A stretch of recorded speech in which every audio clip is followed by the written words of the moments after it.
This is Romo Dunze, and you're listening to the Ballsville Podcast. Thank you so much, man. Appreciate it.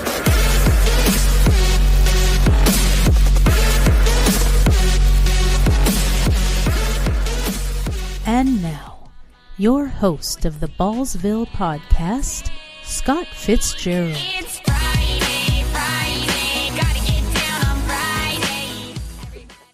You did not. God. Don't ask me. I don't know. Is that like an 80s song or something? No, I have no idea. Rebecca I Black. really don't know. Rebecca Please. Black. And it has Oh my to- gosh, he knows you must have a little girl. That You must have a little girl. yeah. I never heard it. That voice is awful, but what a perfect song. It's Friday, guys. Yeah, it's definitely Hilarious. Friday. All right, welcome in, Ballsville gamers, to another episode of the Ballsville Podcast. I am your host, Scott.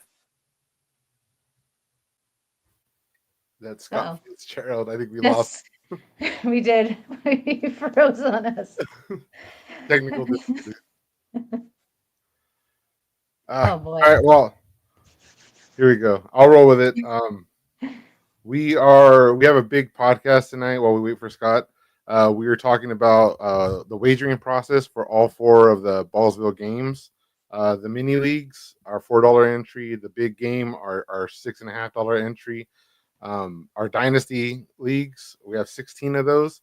Those are $25 entries, and the redraft game that has 3 buy-ins, $25, $50, and $100 for the high stakes.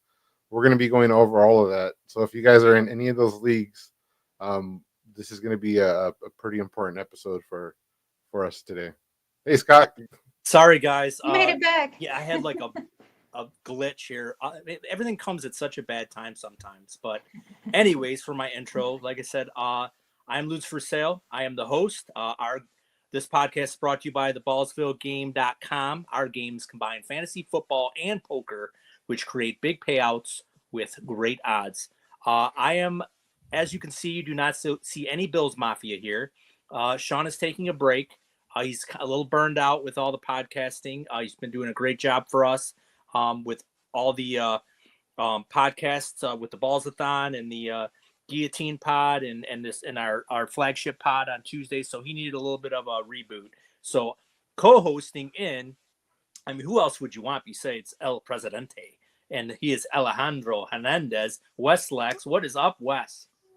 How's it going, everybody? And let's see that hat there, Sarah. Yeah. Sarah's Thanks got for to putting put me on the her spot charger hat. There we go. Don't want to give anyone a seizure while we're at it. It's a one-girl party right there. She's from California. She's our producer. She is Sarah M21, and she is the most knowledgeable female fantasy football player I know. What is up, Sarah? Yay to me. What's up, Scott? What's up, Alex? Good to be here. All right. I think Alex gave you guys while I was in hiatus real quick what we're doing pretty much today. So we're going to go over the very exciting Thursday night football game yesterday. We're going to get into some start sits and some trade talk. We're going to get into some injury reports, and we're also going to get into some wagering demos because it's that time of the year, Ballsville gamers, where Alex starts to panic. He talks to all our game managers, and he's like, you guys got to get your shit together. We got week 10 coming up, and we got to get everything in order. So all us game managers are on notice. So we are going to go over some wagering demos so you guys are not left in the dark coming into next week on what's going on. So we're going to get into the dyno, the mini, the big games, and the redraft wagering demo. We will also get into everyone's favorite topic, trade talks, start sits, and then just to recap and go over the closing of our Ballsvillathon for our Floridians that were affected by the back-to-back hurricanes. So welcome in, everybody. Welcome in, Zoobs. I see Zoobs is in chat, like always. What's up, Zoobs? And yes, scoring. That was the theme in yesterday's football game. We finally got a great Thursday night football game. 2 interdivision rivals, the Bengals and the Ravens, and 2 elite quarterbacks, Joe Burrow, Lamar Jackson, both monster games. Alex, I'm going to hand it over to you. what do you take away from this game yesterday? Before I get my breakdown, what did you think about that game? Oh man, it's so fun to watch these guys duke it out. This is the second time this year, and what have they put up, like about 150 points between both games? Yeah. That's what we want to see, man. They resurrected Thursday night football for me. Yep. And I'll go to Sarah next. So we had no field goals, which is great. All touchdowns in this game. And Sarah, we had Joe Burrow. And no interceptions, right? Yeah, no interceptions. Mhm. Yeah, no interceptions. Nope. We had 8 touchdowns. Actually, yeah, 8 touchdowns between both quarterbacks. Both quarterbacks threw for almost 300 yards. Lamar had 290. Joe Burrow had 428, but very efficient. Burrow was 60%. Lamar was 75%. And I want to get into Lamar a little bit, and I'll go to you, Sarah. So Lamar, I was a little worried that at age 27, I didn't know if he was going to become an elite passer and he was just going to start running, and then it over time the running would go away, and then if he couldn't be a better completer of the football, that he would not be an elite quarterback. But he's proven me wrong.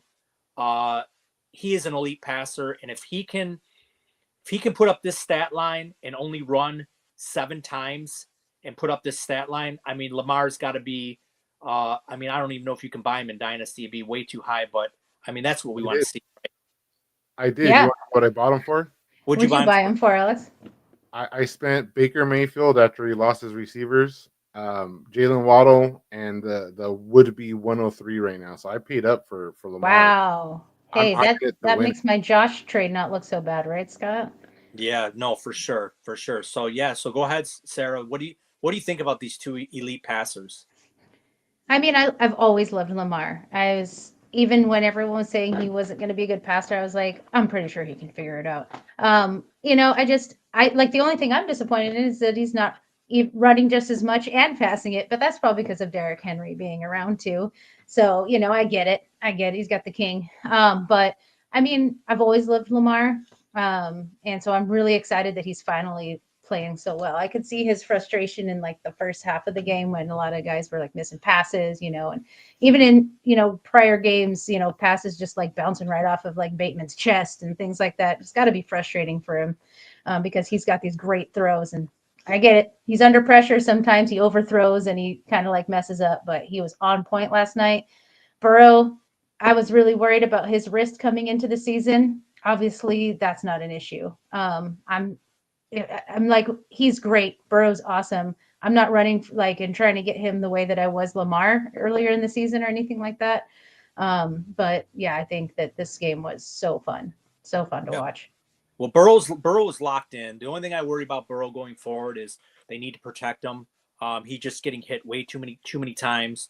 I've always called him Glass Joe because it just seems like he gets, he's always hurt all the time.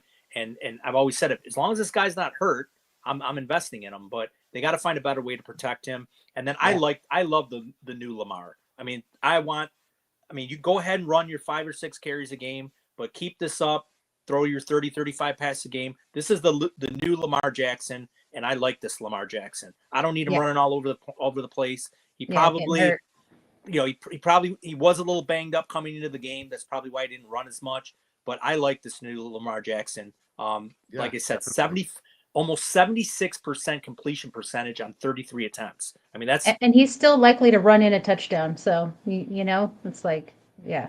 So I love that. That's good. So we'll go to the running game here, and I'm, the King, he found the end zone like he normally does for a touchdown, but I mean, that's pretty much saved his day. But I'm going to go over to the Cincinnati sideline, and I think this is the new coming of the new Austin Eckler and Chase Brown. You're looking at the Austin Eckler. Chase Brown looked very dynamic, very fast, can catch the ball, looked very, very good in this offense. And anyone thinking that Khalil Herbert would be of anything, he came in for 1 carry, fumbled the ball. They told him, get off the field, get your squirt of Gatorade, go sit down because you're not going back in the game again. So those days are probably going to be over. So Chase Brown, if you have him in Dynasty, or if you think maybe you can catch somebody that didn't watch the game or really doesn't look at the stats, go get Chase Brown, because this guy could be, in my opinion, the next Austin Eckler in this offense. What did you think about the running game, Sarah? It's only fitting that you would compare him to Austin Eckler, as he wears the same number.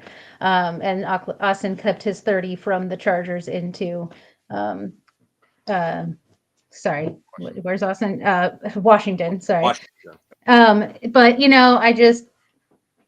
I love Chase Brown. I've always loved Chase. I've got him all over the place. I picked him up, early before people thought he was going to do anything. So I'm happy. I'm super happy. I'm really happy that they believed in him. And you're right. He's fast and he sees things. He'll start to run and he'll see something. He'll cut the other way, and he cuts smart. He's not twisting his ankle, and he, cuts quickly. I mean, he seems like a really smart guy. Yeah. And people thought that he was, too small and all those things. I don't pay attention to that kind of stuff. It kind of shows us a lot of the physical abilities that players are lacking. They can make up for with that situational awareness. Yeah, take a guy like Anthony Richardson, who has all the God gifts in the world and just doesn't have it in between the ears. And this is the opposite of that. This is a guy that can see the field and make the right moves and cut down on wasted movement, and it's paying off. Love to see it. Right. So going over to the receivers, we'll start with Baltimore. So Mark Mandrews looks like he's back. He got in the box again. But the targets, Lamar spread them around. I mean, Bateman got 8, Flowers got 6. Tylan Wallace, his 3 targets for 3 and 150 and touchdown. That's a mirage. Don't just scratch that off. That's like a one-game thing. I wouldn't worry too much about that. Great reception, though. It was a great reception, great run. What was a little disturbing is you need a lot of help on in the secondary and in the back of your defense, and you go and trade for Deontay Johnson, which you do not need, and basically got 2 targets. So I'm not sure why Baltimore signed him. I think they should have used that money and used the trade deadline to clean up their back end, because I'm going to segue into Alex and give you listeners the reason why I think they should have went out and got somebody for the back end of their defense. And that was a sick individual that wears number 1 that should be getting paid, named Jamar Chase, who just went freaking ballistic for 264 yards and 3 touchdowns. And if you saw the first touchdown that he caught and ran, you got to watch it, because he just sliced and diced the defense all the way to the end zone. Alex, I'm going to you. Give me some Jamar Chase. Yeah, Baltimore secondary looked lost, man. I think the second touchdown was something to highlight, because that was right after the Tylan Wallace reception, right? And that was spectacular. It had that stadium roaring. And then here they come, one single play, and it's Jamar Chase deep across the middle for a touchdown. And even I have no stake in the game. I don't have any shares. Even I was just like, what the hell just happened? Everybody was dumbfounded. That was it was just wild. And it shows you just how poor, Baltimore secondary is, especially losing Marlon Humphreys for the game. It's Hamilton. They lost Hamilton for the game. Hamilton, sorry. Yep. They lost Hamilton, and that defensive back that got burned on that bomb. I mean, that could have been a guy off the street. I mean, that's how bad. Chase just ran right past them. If you listen to the broadcast, they highlight that he's playing the sideline because he thought he had help over the top, and the safety stepped in and followed. I think it was Gesicki or something over the middle, and then tried to react when it was too late, and they just got smoked, man. I mean, that was one of the biggest flubs you see on national TV on prime time. No, and like I said, I love the Ravens. I think they're definitely a Super Bowl contender, but they have to fix that secondary, because it is bad. I mean, you're not gonna get to the AFC Championship and go through the teams in the playoffs if your secondary is that bad. It's just awful. I don't know how they're going to fix it. They should have fixed it at the trade deadline. So my guess is as good as your guys's. So I don't know, but the only other thing I could really say is I like the going for 2 at the end. I don't really feel like it. You should go to overtime on the road. You're you're a 4-5 team. You need to get to 5-5. So the play was right, or the call was right. It just was executed horribly. So, but other than that, I mean, look what happened to Baker and the Bucks. I mean, they gave the ball to Mahomes, and they never saw it yeah, again. It was out they of never reach. saw it again. Yep. So I just, I think it was kind of a shitty play call. I would have definitely went and tried to target, maybe just throw a jump ball to Chase. I mean, at that point, I mean, he's hot.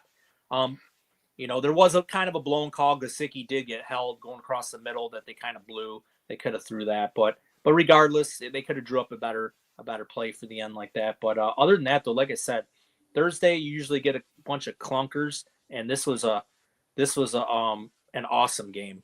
I mean, I might end up maybe tonight just going back and just rewatching it because it was a pretty exciting game going back and forth like that. It was a lot of fun to watch if you're a fan. So anyways, so that wraps up the Thursday game, and I'm gonna hand it over to Alex. We're gonna get into some wagering demos. We're gonna start with the mini and the big games wagering demos, and this is very important for you guys. So definitely take a peek at this and really take it in because there's a lot of good information. So go ahead, Alex. All right, guys, I'm gonna try to talk a little faster because this is gonna be a lot of information coming through. So let's clip this 17 and a half minutes. We're going to clip these and put these on a smaller format so you guys can refer to these when it's go time. So finals are coming up. We have a unique wagering process. It's actually what makes the Ballsville game. Ballsville is a formula that allows you to take a nerfed payout from your leagues, and we put it all together in one pot, and then we create avenues for multiple payouts using wagering. So we'll jump right into it. So for the mini leagues, there's a doc. It's pinned in your league chat, and that's what this is, the wagering demo. So the mini leagues are way too early. Best ball. These happen before the NFL draft. These are 10 team, and there's 10 leagues per division. So there's 40 leagues total. Zubikis is the manager for these leagues. So this game ends the season after week 14. You win $30. These are $4 buy-ins. So you win $30. There's the nerf payout that we're talking about. That allows us to do a lot of things with it. So after week 14, when the league winners are determined, either myself or Zubikis will come in. We'll declare you the league winner. We're going to hand you a quote unquote a coin that's worth $30, and you get to keep it, bank it, exit the game. You turn $4 into $30. That's pretty good upon itself. Or you can choose to wager it. Wagering is optional. You're still eligible for division bonus, which is an additional $30. You get that 1 to 10 odds if you outscore the other league winners in your division. That's passive. You don't have to wager for that. You also don't have to wager to win the Ballsville Championship for the mini leagues. That's 1 of 40 odds. You're going to go up against all the other league winners, and that's $100. So now you're talking about $100 plus 30 for your league. That's $160 from a $4 entry that you have a shot at. You still have 1 to 12 odds of winning some money. Now we get into the wagering bonus. We're going to have a $60 wagering bonus to encourage people to wager. So if you wager with your $30 coin, if one person wagers, that's it. They're just going to get $60. So if 2 people wager, now you're looking at 1 to 2 odds of taking the $60 wager bonus plus the $60 that would be in wagering coins. So that's $120 and 1 to 2 odds. So as the odds go down, the amounts are going to go up. So we've pre-built all these templates. And again, these are pinned in your leagues. And no matter what game you're in, there's some form of wagering demo there. We try to keep the vernacular consistent so that you know what you're looking for whenever you go look in your pinned messages. You have your intro, which is an outline of how the game works. And then you have a wagering demo that works in conjunction with that highlights some of the same terms like league winner, division winner, champion, runner-up, stuff like that. So here's our template for Division 1. 10 leagues are in here. As you win your league, your name is going to be put up on this scoreboard. and then here's your coin, and your coin is either going to be moved to bank, meaning you're exiting the game, or to wager, meaning you're going to put it in. Now, if you put it in and you lose, you take home zero, $30 or zero, right? So we're going to have up to 10 people per division. And down here is going to be the winners table, and this is going to show you how much money is being wagered, so you know what you win if you win. It's going to give you your odds for the wagering process. So in a scenario where everybody in the game wagers, you're looking at 40 leagues, $30. It's like $1,200, right?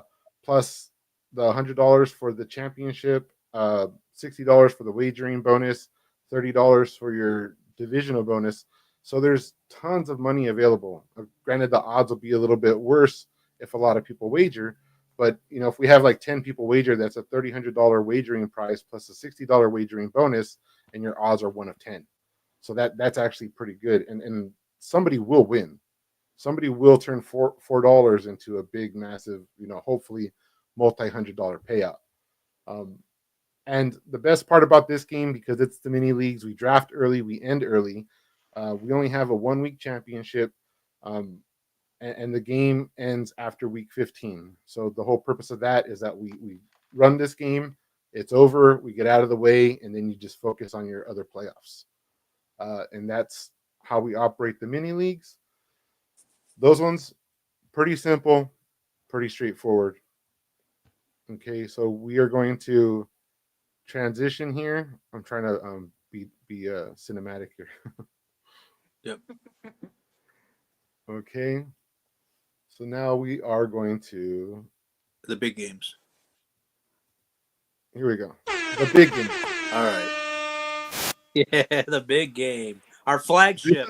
Our flagship. Yes. This is what started it all. This is our kind of our bread and butter here, the big game.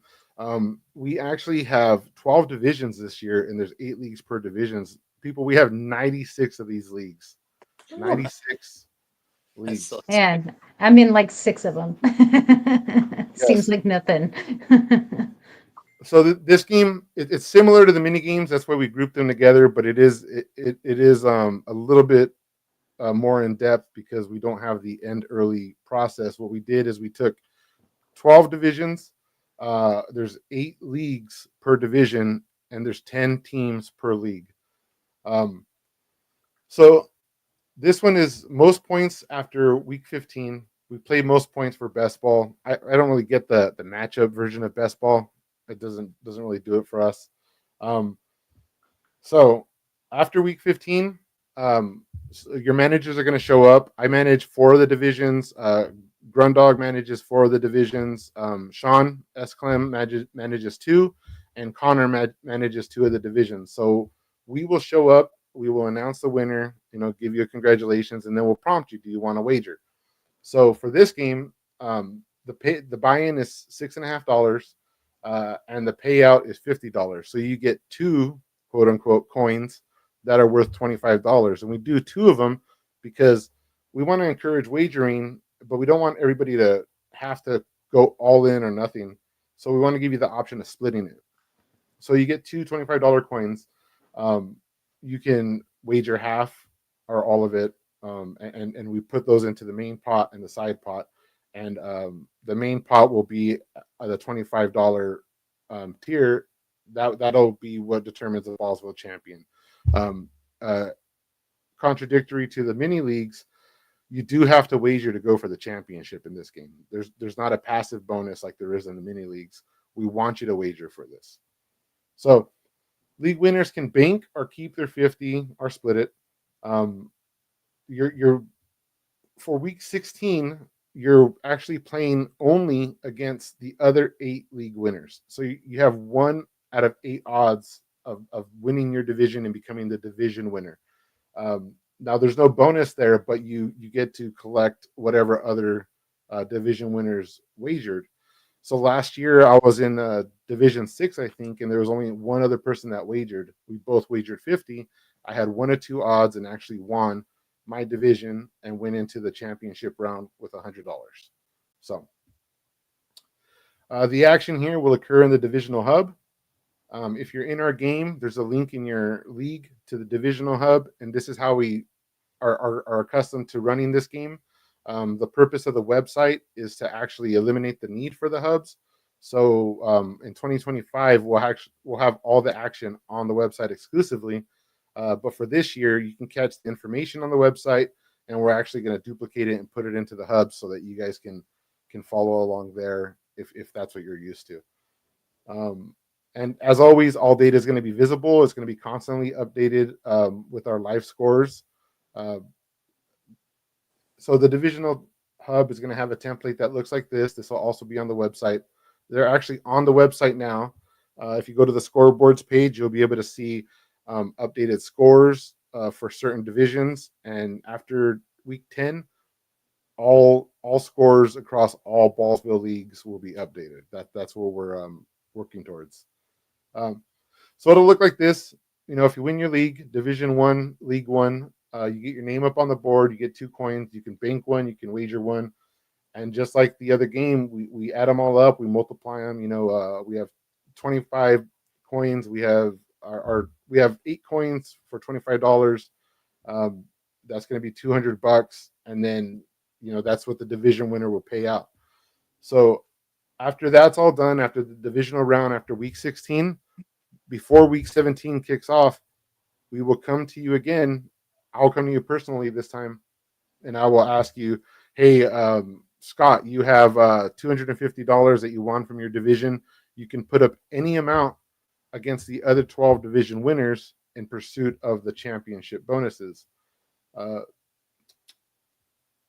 The championship bonus, $200. That's for winning the Ballsville championship.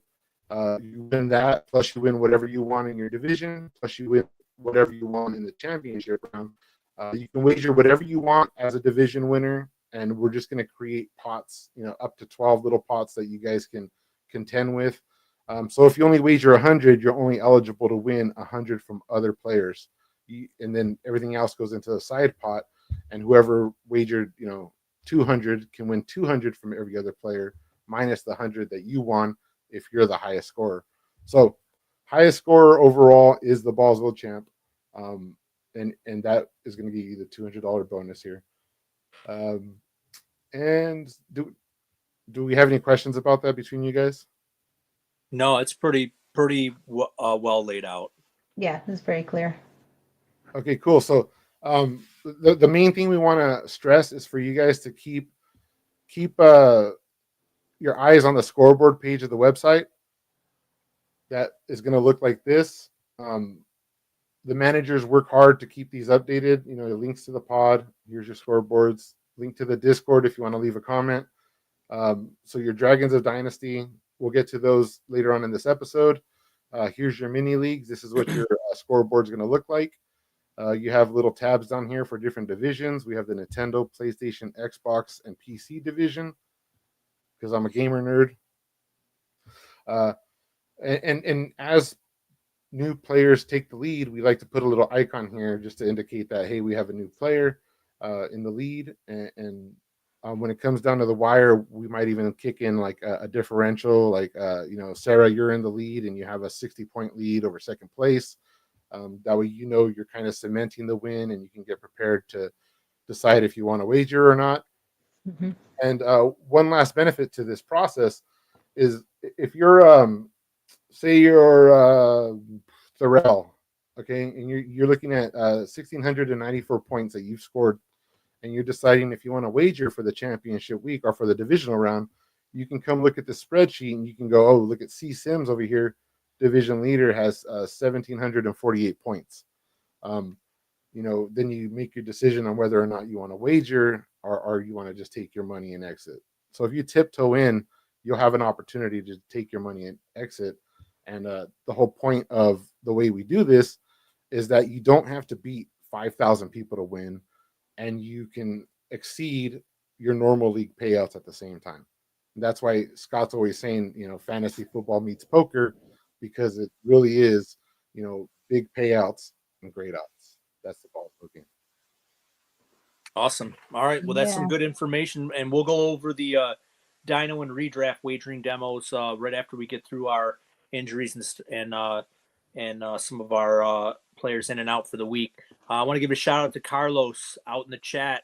Yes, this is cool stuff, Carlos. So welcome in. Thank I you. see my co-host Sklem popped in, said hi. Now go back to cleaning your house. So we're gonna move on now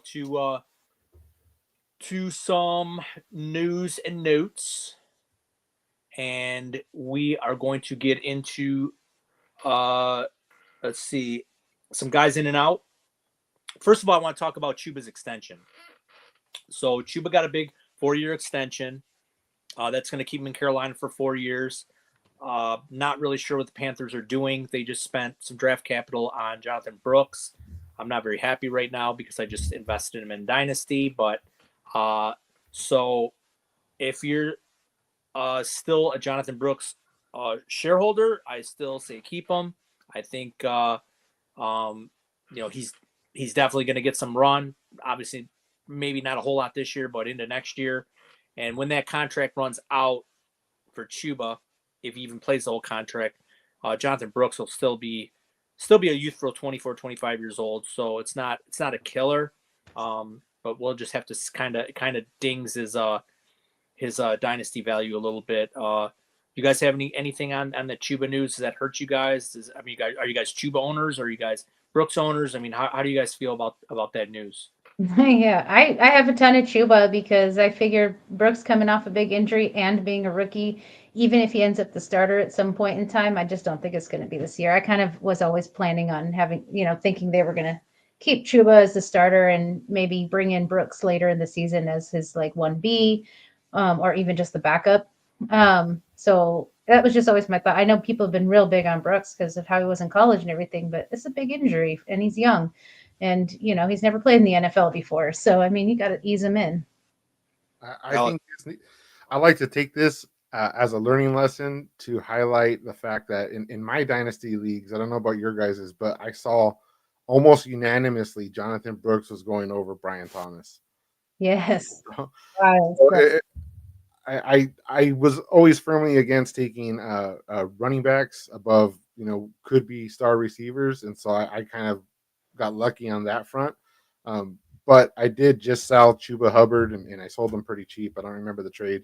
But I was on the, oh no, Jonathan Brooks is coming back. But he just played so well, man. And he deserves that extension. He played his way into that. So on a team that's dying, he's like a shining star. So yes. Nice. Yeah, good for him. He just picked up some generational wealth. So congratulations, yes. Chuba Hubbard, on your contract extension. I really thought he was going to get moved. He was probably hoping to get moved, but now that he got paid, he's probably like loving it now. He probably just bought a big fat crib in Carolina somewhere. Is he the only one on that team getting paid this year? Probably. probably. Yeah, probably for sure. So some guys that are in and out. Michael Pittman's out. Fire up Josh Downs, and if you got Alec Pierce, get him in your lineup. You got Flacco throwing the ball around, so get Pierce in your lineup. It's unfortunate, but Pittman's having a horrible year. Nico Collins' practice window just opened up. I think it's a little dangerous and reckless to put him in your lineup this weekend. It is a Sunday night game. I mean, I've always been an advocate that says if the guy's playing, put him in, but still a little nervous. I'd say one more week for sure. If you have better options, maybe sit him. You'll probably have a good idea, hopefully before the 4:00 games are over in case you need to pivot. But if anything, it's good news because CJ, no 4K really needs him back. He's struggling with just one receiver. So Coleman is out for the Bills. So it looks like Shakir should get a lot of run. Also, the two tight ends there, and Dalton Kincaid and Dawson Knox. So yeah, Coleman is out, and this is a big one right here. So Trevor Lawrence is out. There's a possibility they're talking he could be out. This could be a multi-week injury, and then they have a week 12 bye. So there's a chance he may not come back till week 13. So it's the Mac Jones, ex New England Patriot great. He will be under center. So, what do you guys think about Mac Jones? Go Sell ahead. Brian Thomas. I don't think much about Mac Jones. No Mac Jones love, huh? I was one of the suckers, and I'm sure a lot of us were, that picked him up his rookie year early.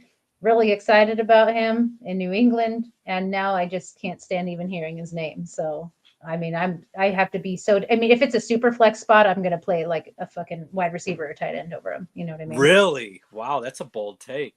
Yeah. Really? No, I Are really you playing- don't are you think playing he's good. Are you playing a positional player over New England Patriot great Mac Jones, Westlock?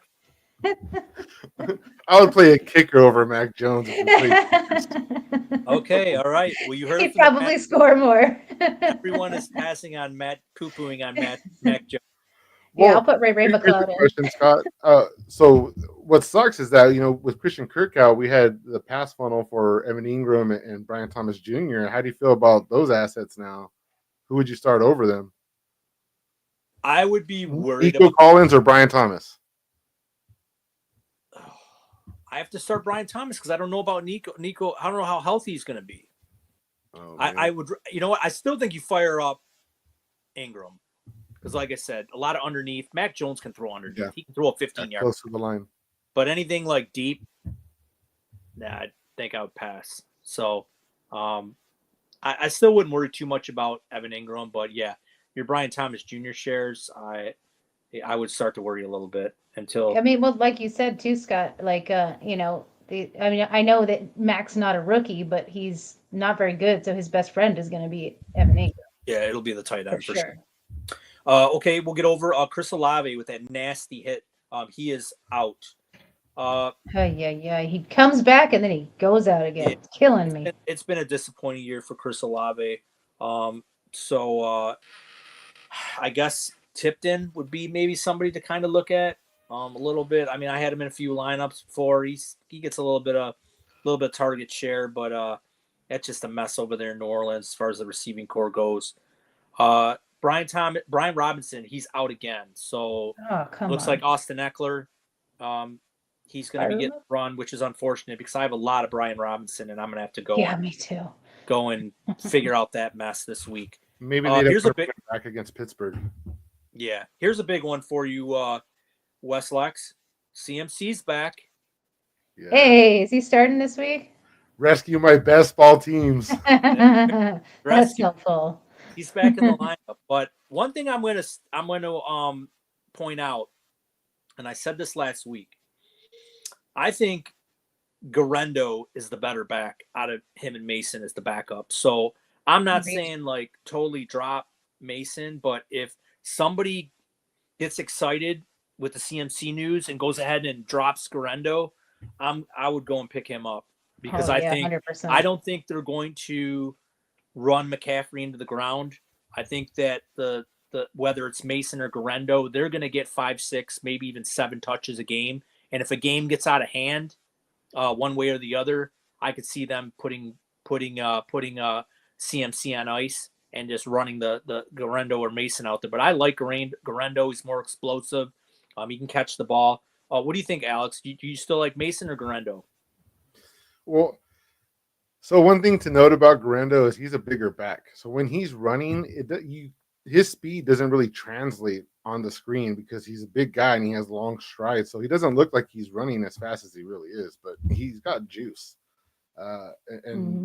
Mason can't stay healthy. I mean, Mason's been there, 3 or 4 years already? And only after the CMC, disaster of a year, did he carve out a role, and he really only put up like 2.5 good games, and then kind of petered out and then got hurt and with the injury that lingered. I mean, so I sold whatever Mason I have, and then I bought him for cheap, but I don't think he carries that much value. I think Garendo, with his youth and the opportunity that will eventually come his way, I think he's the better asset to have in Dynasty at least.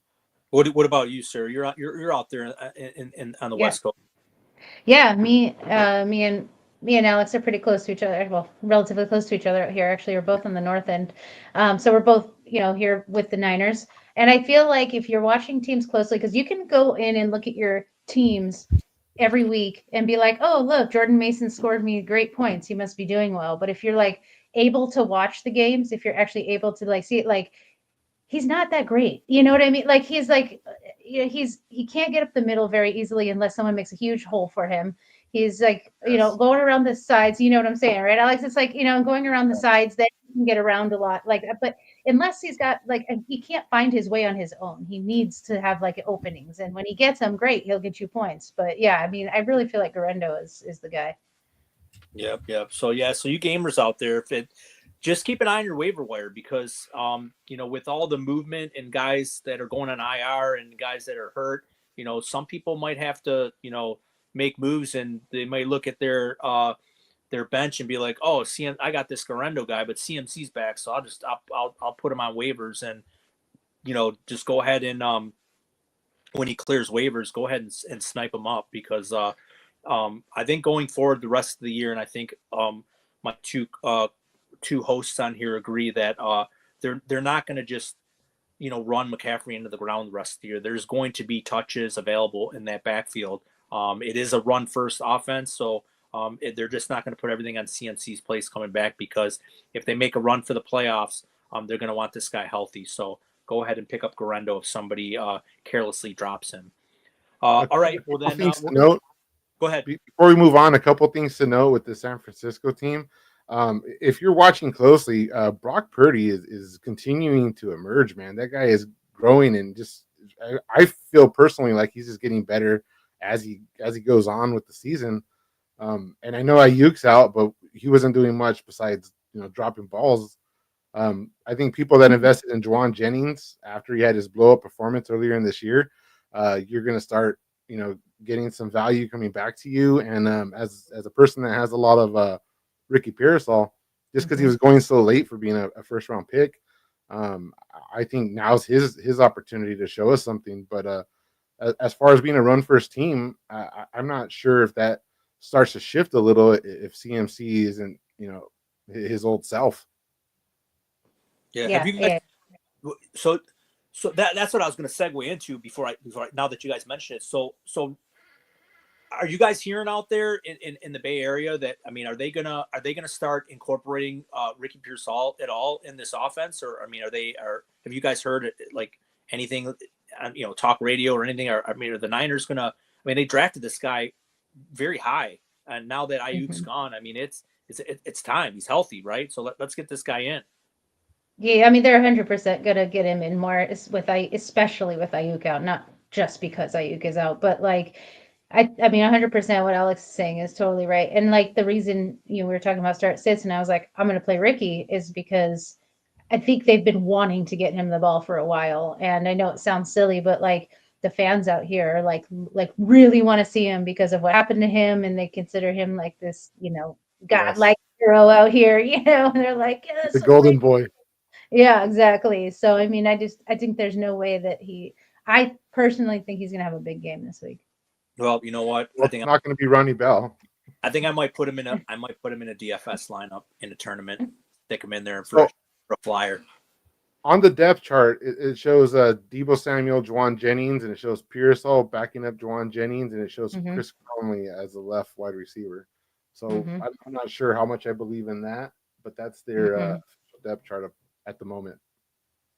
Gotcha. Yeah. Well, I'll be interested to see for sure. But yeah, they should get this guy involved.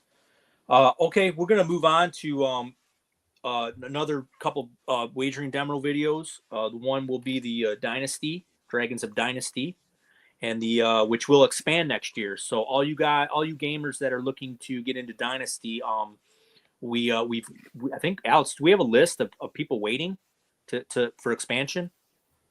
We do. So we have a list of players. Dynasty is in such high demand. Everybody loves a Dynasty startup. Guilty. I joined 2 of them this year, and so our Dynasty leagues are becoming kind of exclusive only because we do have a high demand and we get to pick which players we want. So if you take a league like Charizard, for example, Charizard was league number 5 because there was a waiting list for that expansion when it happened. So I personally went through and I handpicked players based off of their activity. If you're in our redraft leagues and right about now you're not setting lineups and you're letting people walk into the playoffs and get past you, you're going to be excluded from our leagues. If you're engaged in chat, you're supporting our brand. You're showing any kind of interest in what Ballsville does and what we are. You're going to be elevated on that list. You're going to be welcomed in.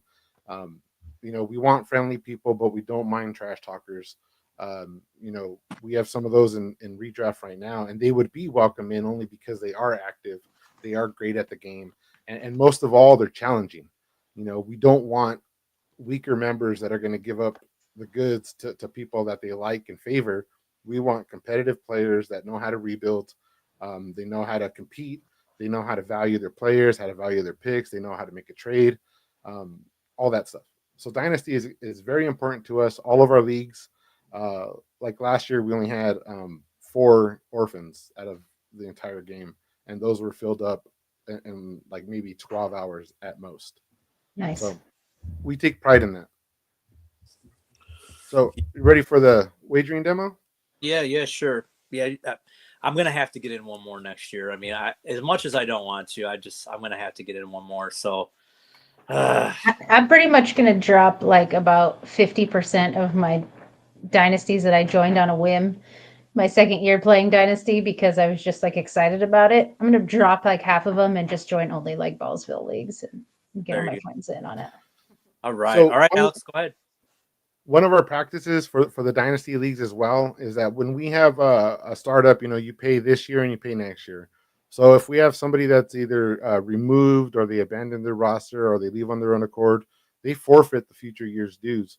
And then the incoming manager would have the option of, hey, you could play the year for free, but you're ineligible to win money. This allows you to rebuild a free year, but you do have to pay for the following year when those are due. So we always keep a year paid, and if you're trading future draft picks, you pay for those as well. Now, what happens if a player comes in, they look at the roster and they want to take it on and pay both years? Now we have an overlap in funds, and that money gets split between the game and the league. So we might have a bolstered payout, or we might have a little mini game of best ball, so that you have a side game of best ball that runs in conjunction with your league with the same players, and whoever wins that can win like their buy-in for the following year. So just fun stuff like that. We try to keep Dino engaged. They had 2 mini games this year. One of them's ongoing, and because it's the Dragons of Dynasty, we took representation from each league. The more active ones were facing the least active ones, and we had like a dragon versus dragon type of best ball mini games, and those are pretty fun. And if you win those, you win actually a bolstered payout for your league winner too. So everyone's rooting for you. So our wagering demo for Dynasty, this is where it starts to get a little tricky. Dynasty is a little tricky, and redraft is very complex. So the top 2 teams from each league will be awarded a $50 credit. This is after week 16. Before week 17, if you make the final 2, you both win $50 or a coin. You can wager or bank this 50 by declaring it in chat by the kickoff of week 17. If you don't declare it in chat when we prompt you, then you're going to collect your money and exit the game by default. That's assuming you win or whatever. But at this point, you've already accumulated $50, so you would take at least that. If you wager with your $50, you do risk a $0 outcome. By wagering, you're eligible for a bonus prize. The highest points amongst those who wagered will win this wager bonus, and that's $200. If somebody doesn't reply, they will bank by default, as we just said. All up to 30 finalist teams will play in week 17. So we have, that's actually 32 now, because we have 16 leagues. We expanded one last minute, so the numbers might be a little under by a league. So 16 leagues, and you have 2 finalists from each one. That's 32 players that have the option of either collecting their 50 or wagering their 50 in week 17. Aside from wagering, we have a highest overall score among 30 teams that wins the Ballsville Championship. This is our championship. So this is a passive, just like in the mini games or the mini leagues, this is a passive championship here in Dino. So if you're the champion, highest score amongst all leagues, you win $250 and you get the championship. We also have $100 for second place. We have $50 for third place.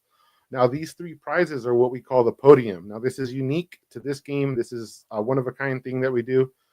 The podium is the top three out of all 16 leagues. And if you make the podium 2 years in a row, that is an Empire win. That is your league letting you establish a dominant roster for 2 years in a row. You win your league's buy-ins, which is $225. And that league resets. And then those players in that league only have the option to, re-buy in and re-roll that league. That's how you win an Empire. It's very difficult to do, a lot harder than it sounds. Anyways, that's our podium. 250 to the champion, 100 to second place, and 50 to third place, and those are passive.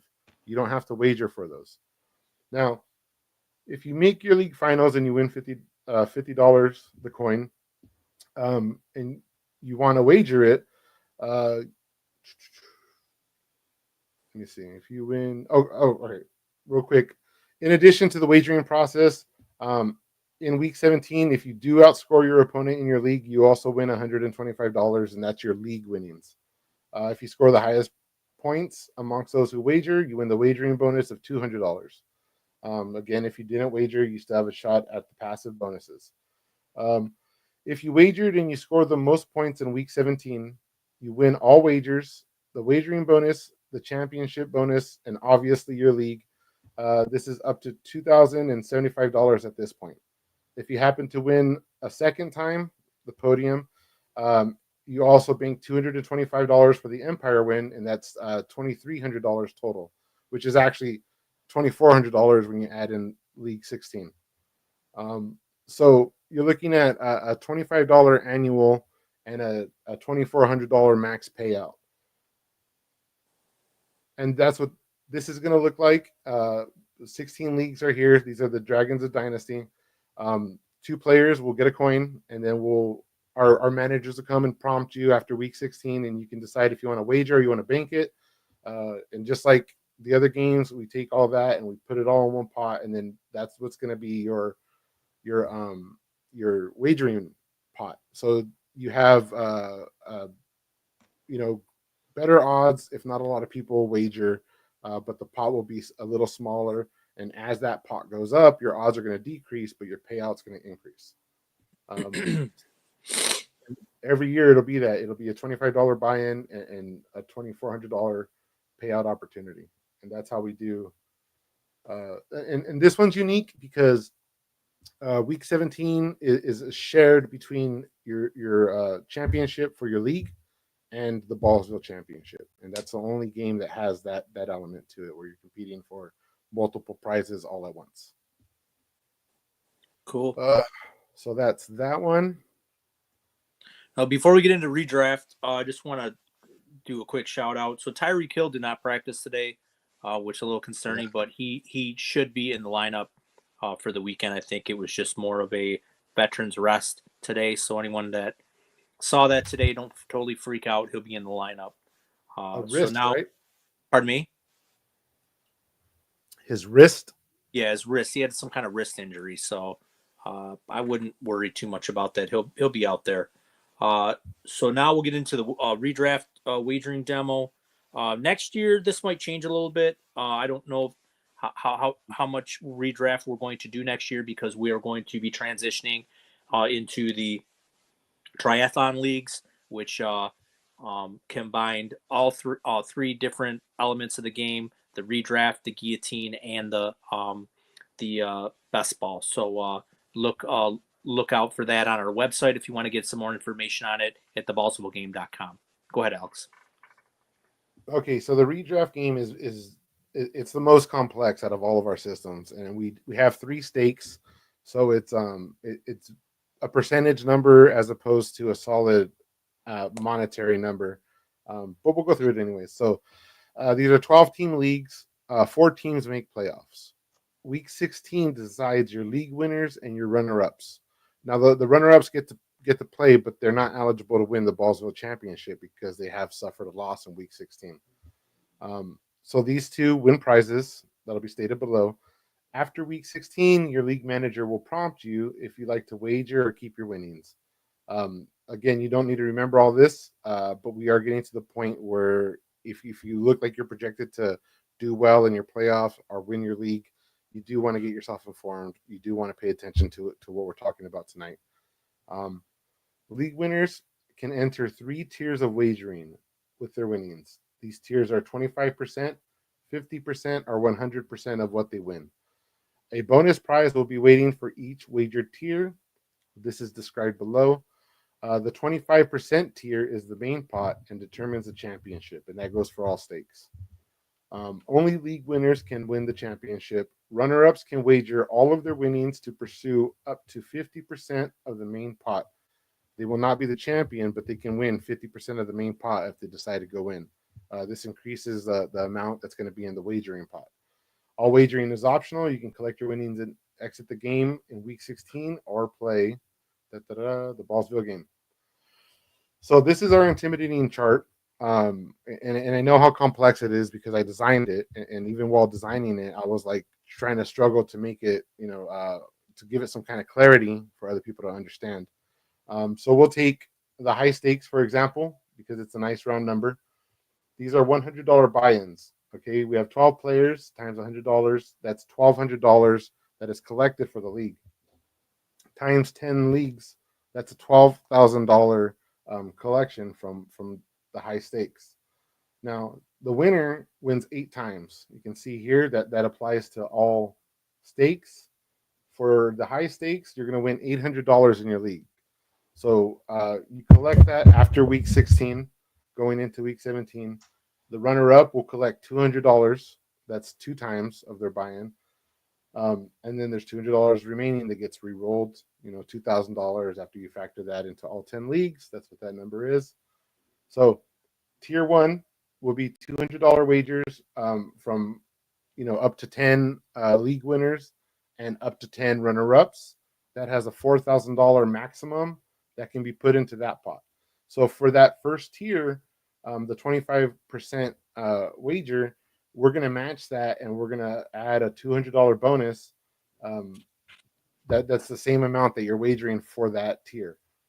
Now, if you want to wager 50%, now you're going to wager with $400, 50% of your winnings for the champion. Obviously, runner-ups don't have the money to get into these second and third tiers. That's going to be for the league winners exclusively. So, despite what it seems like, if you're wagering $400, you're not putting $200 in a tier 1 and $400 in a tier 2. That would be $600. You're wagering $200 into tier 1, and then the other $200 goes into tier 2. You have a maximum of 10 league winners that can put $200 into tier 2 for a maximum of $2,000 into that side pot. And we're going to match that with a $400 wagering bonus to encourage you to get to that second tier. For tier 3, it's the same process. You would wager 100% of your winnings. So in the high stakes case, that would be $800. And again, that's going to be $200 into tier 1, $200 into tier 2, and then the remaining $400 will go into tier 3. Up to 10 league winners can wager into tier 3 and put $400 a piece. That's going to lead to a $4,000 maximum for that pot.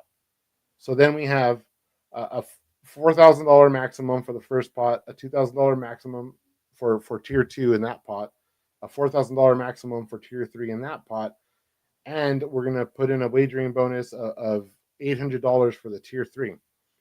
So you add this up, we're looking at 8, 9, 10, 11, $11,400.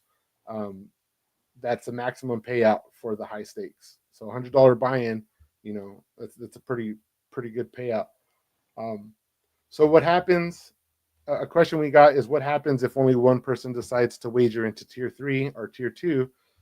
In that case, what we do is we take that tier bonus, and because you have no competition, we're going to split it with you. So if somebody has the balls to wager, Ballsville, sorry guys, if they have the balls to wager into tier 3 and they put that up, then that $800 is going to go, it's going to get split. Half of it's going to go back to the game, and that's going to help with our pro subscriptions. StreamYard, the website, the upgraded website that's going to be coming next year, and then the other half, that other $400, is going to go directly to that player, and they get their wager back for that tier, and so there's no competition. They still get a little something for being the first to jump in and wager.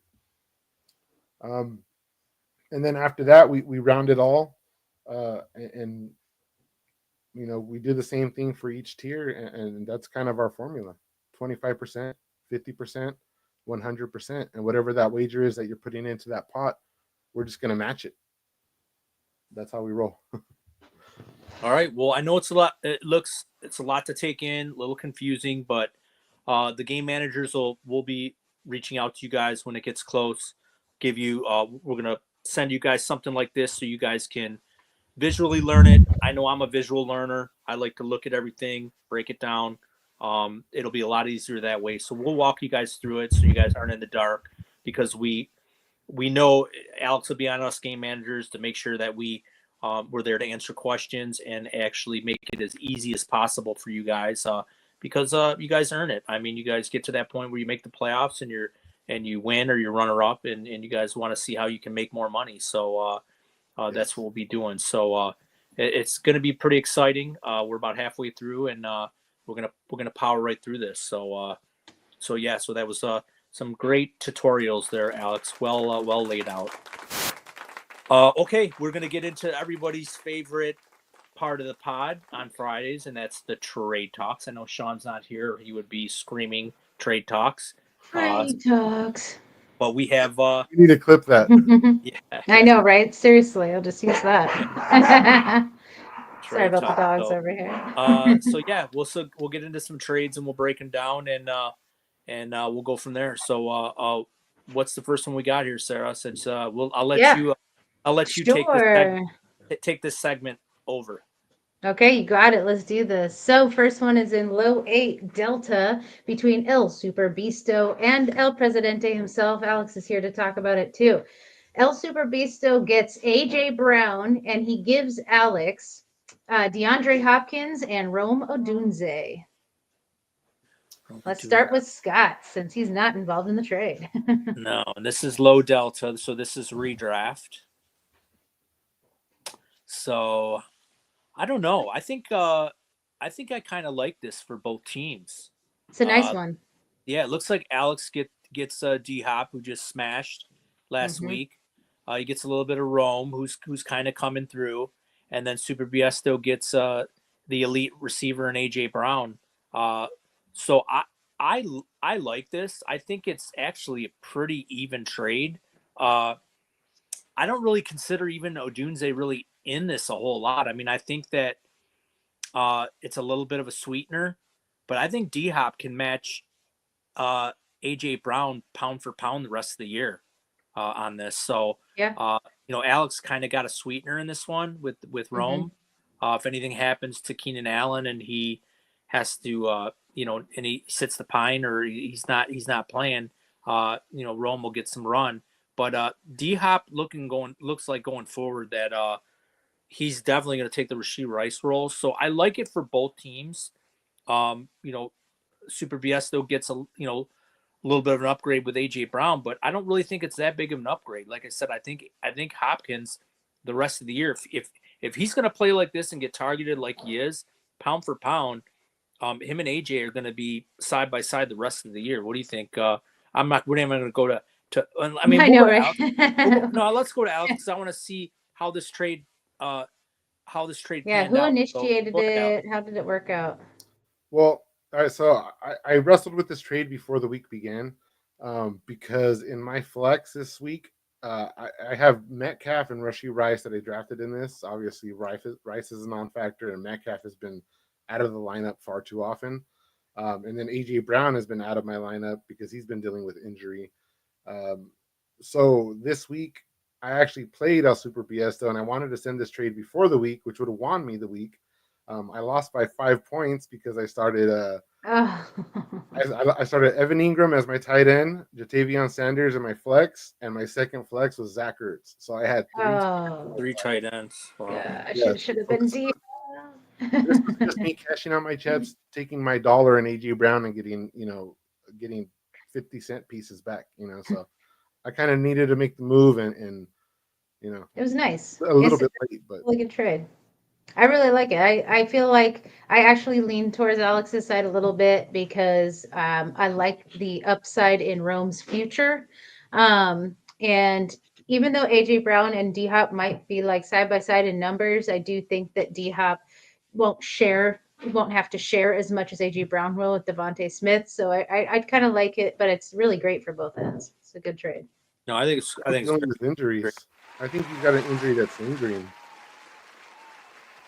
I mean, yeah, you always got to think about that, I You mean, guys, D Hop might not play next year. Who knows? you guys recall that AJ Brown? I think it was after 2021. He had both of his knees operated on. Yeah, he's been banged up. I mean, it's a little bit, but like I said, sure. this is redraft. We're just talking about this year. Oh, right. Yeah, so it doesn't even matter. so Then matter at this I point. definitely like his side. Then I like Alex's side for D Hop. Yeah, I mean, if he's gonna be targeted like that, I mean, like I said, he can run with, the top receivers in the league. Yeah, for sure. All right, the next one is another one with Alex that he shared. This is Ghidorah. Okay, so Alex and Cam Bryan. So Alex receives Amari Cooper, Jonathan Taylor, A Rich, and a 25-second, which is what do you know where that 25-second is going to be, Alex? It's fairly early. I think it's like the 4 or Nice. the 5 or something like that. So Okay, and then he's giving up to Cam Bryan, Brendan Allen, McMillan, J-Mo, and Levis, and a 25 first. So that's interesting. Yeah, you get an early second. You're giving up a first that is maybe somewhere mid with JoJo. I think Where's that 25? JoJo's trying to compete this year. I actually just made a trade with JoJo the week prior to get that first. I Okay. gave up Jordan Love and a piece and got back Kyler Murray, J-Mo. I think I gave up Love, Hopkins, and Montgomery and got back Kyler Murray the first and Jameson Williams. And then I turned around and shipped those off. So yeah, if it's a mid to late first, I really like Alex's side on this trade. Even though A Rich a little disappointing this year, I still believe in him for next year. And I mean, I'd take Alex's side. I love JT, and I've been not liking Levis. Yeah, Levis is a disaster. My God. Yeah, I just think I think Cam Bryan needed to get an early first, because what I'm looking at here is you're giving away Richardson, who I'm a little obviously we're down on him, but this guy's gonna make it in the league. I mean, he's too talented not to make it. Now whether or not he's going to be an elite quarterback in the Jaden Daniels range or not, I don't know. He could end up, being a, just kind of a, not an elite quarterback, but maybe just kind of like an upper quarterback down the road. So I would need to make sure that I'm eligible to get one of those elite or one of those, not elite, but one of those rookie quarterbacks coming in next year's draft. If you're sitting in the middle to late first, you're not picking up a second. You're not guaranteed to get a quarterback there. So that would be my concern with Cam's side. Jonathan Taylor's still in the prime of his career, so that's a great pickup. And Alex is banking on the Richardson resurgence, which we're still up in the air whether it's happening or not. But like I said, the guy will make it in the league. Cooper's obviously on the older side, but I don't think Alex gave up a whole lot. So No, he didn't get it. So Yeah. I like Alex's side.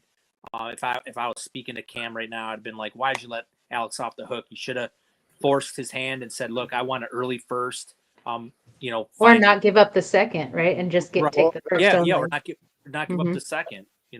That first is the current 104. That's JoJo's first. He's been hit with injuries in this league, and he doesn't have a super flex quarterback this week. So. Okay, so that changes it a little bit for me because the 104 is not bad. He can grab. He's probably going to be able to get a quarterback. If that holds. I mean, if he's making a run for it, that might go to 105, 106. But I would have demanded like top two. I'd have been like, I want first 101, 102.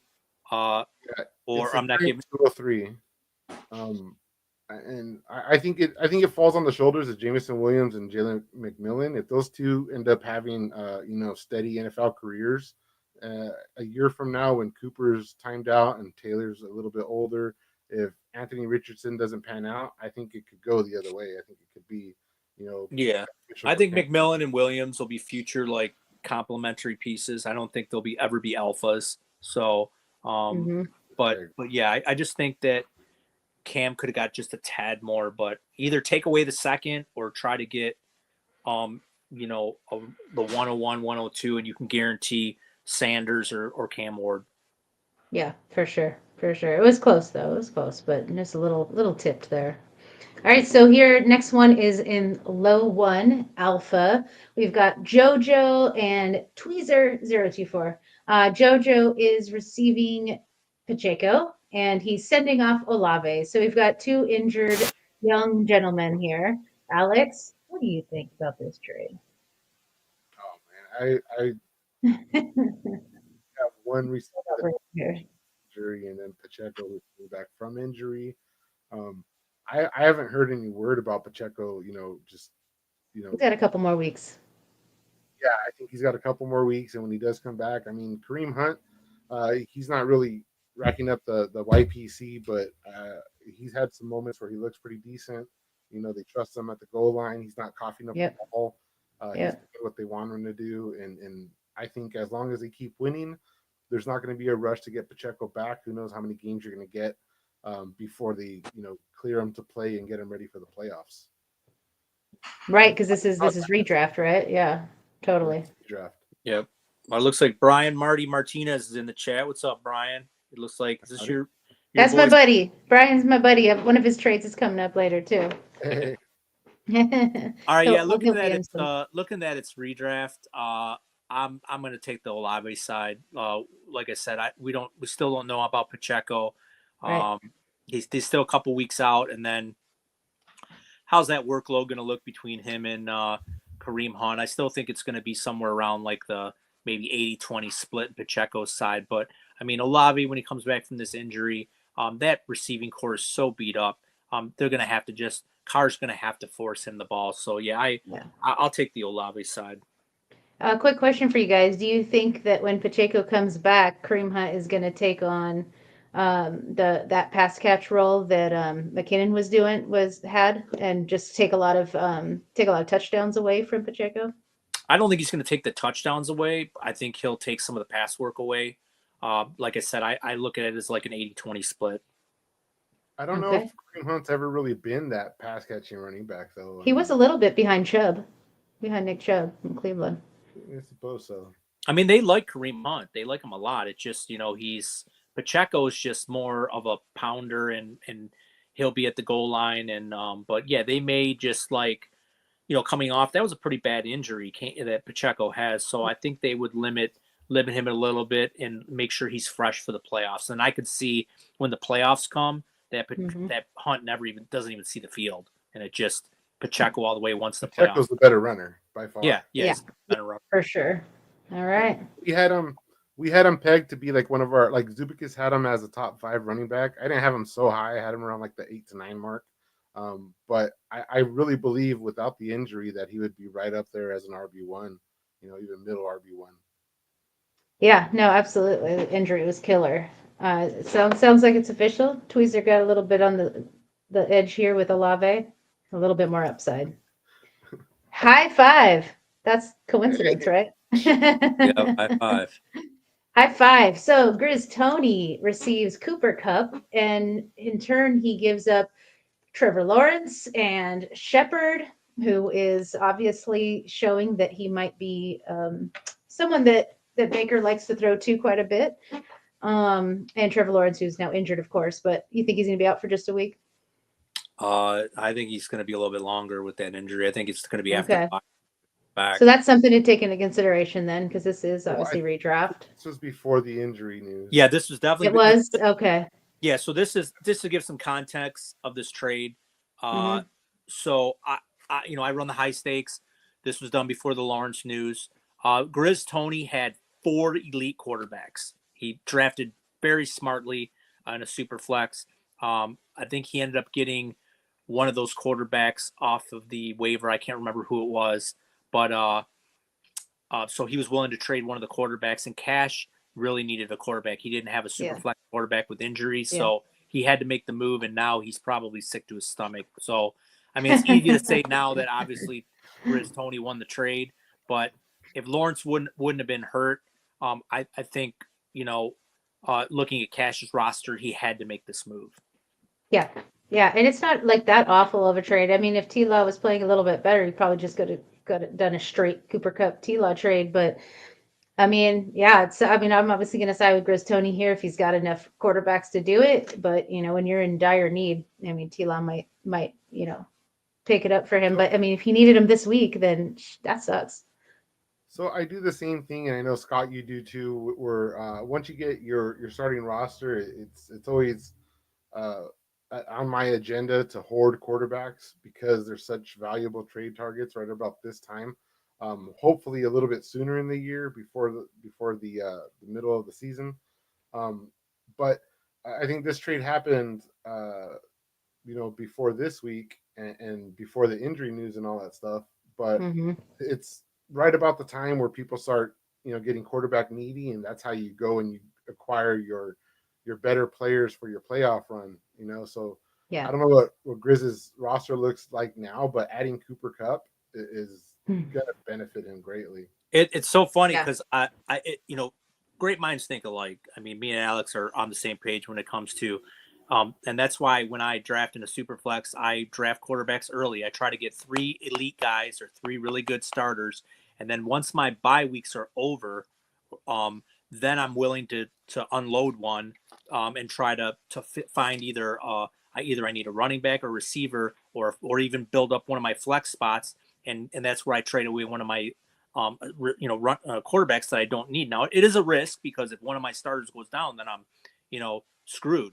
But you have to try to make this move to try to bolster your roster. And Grizz's roster, he's got a stack going. He's got Stafford, Kyron Williams, Puka, and Kupp all in his lineup.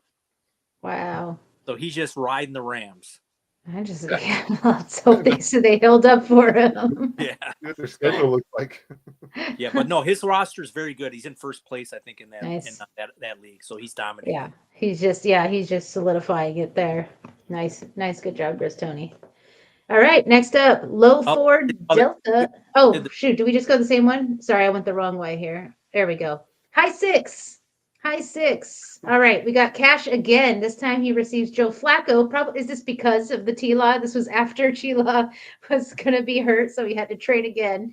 He gives up Tyreek Hill and Jerry Jeudy. This is also Grizz Tony, right?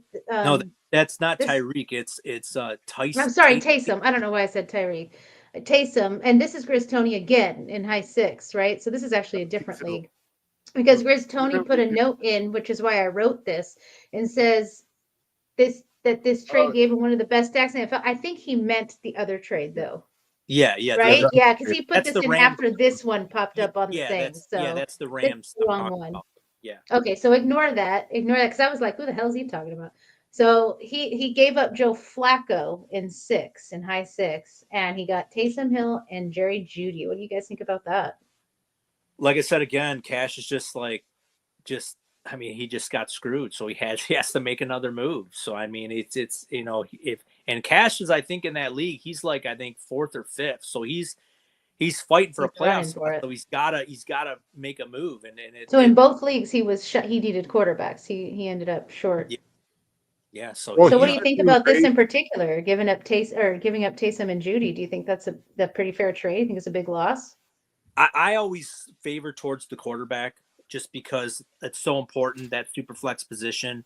And I'm assuming Joe Flacco's is going in his super flex spot. So, if you're making a playoff push, these quarterbacks are very, very valuable. And, Jerry Jeudy, you got, Cedric Tillman there, who's the number one. It's not Jeudy. Taysom Hill is such a wild card every week. You don't know if you're getting 0 points from him or 20 points every week. So, I'm just going with right now. Yeah, so I'm just going with with Flacco. I mean, Yeah. actually, what he Let's could get to it. have did, to be honest with you, I mean, if he really, really didn't want to make the deal, he could have just taken Tyson Hill and put him in the In the super quarterback spot. spot. Yeah, But like I totally. said, it's a Jekyll or Hyde. You're getting 0 points or 20 points from this guy every Yeah, weekend. yeah, At least Flacco, yeah. you're getting at least a He's 12 good. to 15 point floor. Yeah, I definitely like the Flacco Definitely. side for sure, regardless of the no, need. I like to look at these kind of trades and kind of divulge people's draft philosophies. Like Cash has been doing really good in the Ballsville leagues, and I think he's one of the players that drafted his 2 quarterbacks and got out of Dodge and loaded up on skill position players. And right here we see an example where Taysom Hill is probably like his 3rd tight end, and Judy's probably like his wide receiver 6 or something, and he's turning those into a starting quarterback to hem up the hole in his offense. Personally, if I'm T Sizzle and I see Cash as a competitor, I might not make this trade just because I don't want him to have a cheap quarterback that's going to bail him out. I might, hold, even if it's at the detriment of my team a little bit. If I don't need it, I'm not giving him that quarterback. I think you got a floor bargain on a starting quarterback that's going to bail him out and keep him in the game. And it's redraft. I would have asked for a little more for Flacco. I would ask for like I would take the Flacco side just because I guy. know that it's going to hem up a hole for Cash and allow his roster to continue to dominate. Right, and that's a great point that Alex made for you gamers is, before you make a trade, look at the landscape of your standings and see how this trade helps your team. I mean, we're cutthroat here. I mean, we're all friends, but like if I'm playing Sarah, I want to beat her. I want to beat her to a pulp, and I don't want to help her team to get better because I may play her in the playoffs and I may lose to Joe Flacco because I just traded him to her and she used them to beat me and knock me out of the playoffs. So I don't want to give my opponents any kind of an advantage to move up in the standings. I want to keep them down below the Mendoza line there and keep them below so they don't make the playoffs and come back and hurt me. It's so true. It's so many times, especially in dynasties, where it's even worse because then you're like, helping someone for years to come. But I can't believe the number of times I've seen people that are so desperate for what they need, and then they make some team stronger and stronger and stronger, and then that person has 3 firsts and Jamar Chase. You know what I mean? And it's just like this crazy, nobody's paying attention to what you're doing for that other team sometimes. So that's really important. That's a good point.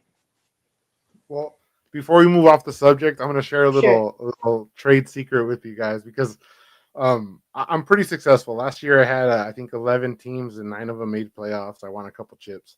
I have a less than honorable method here. So if I'm in trouble and I need a win and somebody comes to me with a trade prospect, one of the things that I do that I probably shouldn't talk about is I go and I see, do I face this person later on in the year? And if I face Scott in week 14, I'm going to go and offer him a trade that's going to look good on paper, but it's going to give him the players that are on bye week 14. So that way, when that week comes up, I have the skill position players, and he's got a lot of players on bye week. And I know if it's Lamar or if it's Metcalf. So you did that to me on purpose in that league where you offered me Jacoby then. I can neither confirm or deny. Got it. But I have done that, and it got me into 2 because it's only 4 teams that get into the playoffs for redraft. So last year I actually did that twice, and both of those teams got into the playoffs, like squeaked in. They were eliminated first round, but at least I gave myself a fighting chance. And one of the guys turned around and was like, "Oh, I see what you did now." And I was like, "Dude, it's part of the game. As honorable as I am, I want to get that win just as bad as everybody else." It's a great strategy. That's a great strategy. This is business, and like I said, if you're looking to, that's a great point that Alex made again. If you're looking to move players to another team, another roster, look at late bye weeks. Give them players the late bye weeks. Because especially the bye weeks that are like 12, 13, 14. When you're like fighting, you only have a few weeks left to fight for a playoff spot. You don't want them guys on your roster because you got to replace them. So, give them to somebody else and get somebody that already went through the bye. So that's a great strategy. Yeah. All right, guys, let's go to the next one, a non-Ballsville one. Okay, so this is no names here. So team one gets JSN and Tank Dell and a 25 second. No clue where that second is. And team two gets Almaraz St. Brown. What it y'all so, think? so we don't know if we don't know if this is dynasty or redraft.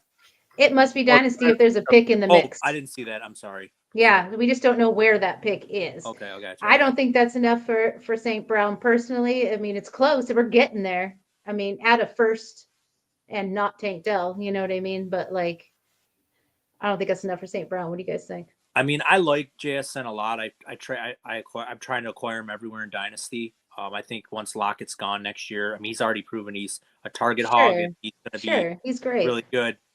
Is he St. Brown level? No. I don't think Tank Dell's enough. I mean, to me, Tank Dell's was basically a third receiver this year, and then a second. Who knows where it's at? But I'm on Roz, an elite target hog. I really don't want to give that up, or I would need JSN plus another piece like somewhere that's trying not to think off the top of my head really, but it would have to be somebody like another receiver that was under the age of 25. Yeah. That was good. Yeah. That was like, Right, like not not like a number Dickens. 3, like a number, like a number 1 in their offense. Yeah, for sure. I agree. What about you, Alex? So I think if you're going to buy a Monra, this is the kind of package that you have to come, use to get a Monra. If it was JSN and a first, that would be something I'd probably consider more than the second and Tank Dow. Yeah. But I'm not. I've never really been a Tank Dow fan. I thought he was performing above expectation last year. If he didn't get injured and he finished out the year and started this year the way that he was on fire last year, I think this would be an easy smash for the JSN side, just because he's shown what he's capable of, and you're basically breaking down your dollar and getting all the value back, right? So Amon-Ra is the wide receiver 8 right now in Ballsville scoring with 136 points, and JSN isn't too far behind at the 14 with 128 points. So I guess if you're just trying to diversify your assets, it's a pretty reasonable trade.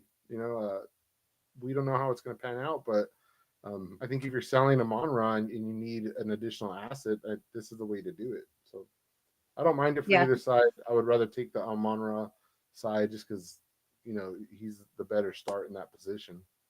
Yeah, I'd like to see a first on there instead of a second for sure. Yeah, but if Tank Dell was his values dropped so bad, Yeah, unfortunately, if he was where he was last year and JSN was coming out like this, I think it would be on the JSN side. Yeah, it's tough because I know DK's been injured a lot, but when he's in there, I mean, Gino and him connect a lot, and that takes away from JSN. But I don't know. Who knows what's going to happen next year with that team? So, and can Metcalf have the year that we're all waiting for? I mean, yeah, he's been on fire, and now he's just missing games. It's so rough. It's I know. every year. I know. And, it started nice this year, but it's true. It's true. All right, sorry about the blurriness here. This is my good friend Brian's trade. Okay, so he hasn't made this trade yet. He wants some advice. He already knows where I stand on it, but he is being offered Kyler Murray, Geno Smith, Tony Pollard, Quentin Johnston, a 25 second and a 25 third. And they want him to give up Justin Herbert, Bo Nix, Ray Davis, and Jacoby Myers. I do not know where these picks are. If Brian, if you're still in the chat there, let us know where that second and third fall. What do you guys think about this? I am not making that deal. I agree 100%. I'm not trading Herbert and Nix for Kyler and Geno. Herbert. Kyler Murray, and I talked about this on last week's pod, I think. Kyler Murray's starting to worry me. He's not unlocked Marvin Harrison, which is concerning. He does unlock Trey McBride, but I just don't like it. Daniel Jones can unlock Neighbors. How come you can't unlock Marvin Harrison? I